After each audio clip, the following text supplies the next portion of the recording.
حضرت سفیان ثوری رحمۃ اللہ علیہ، سب سے زیادہ انسان اللہ کے قریب اس وقت ہوتا ہے جب وہ تہجد میں ہو، سب سے زیادہ انسان اللہ سے قریب ہوتا ہے، اور سب سے زیادہ انسان کو اللہ کا قرب سجدے میں ملتا ہے، سجدے میں۔ تو حضرت مولانا فضل الرحمان گنج مراد آبادی ہندوستان کے اندر ایک بڑے بزرگ تھے، حضرت تھانوی رحمۃ اللہ علیہ تشریف لے گئے ملنے کے لیے، فرمانے لگے میاں اشرف علی کیا بتاؤں، جب سجدے میں جاتا ہوں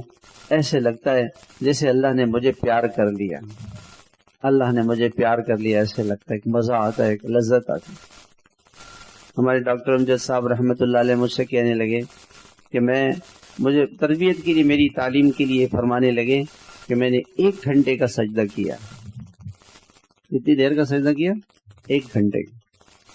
اور فرمانے لگے کہ 20 منٹ تو میرا معمول ہے تہجد میں، 20 منٹ کا ایک سجدہ، 4 گھنٹے کی تہجد کی نماز پڑھتے، اس کو مزہ آئے گا تو وہ پڑھے گا۔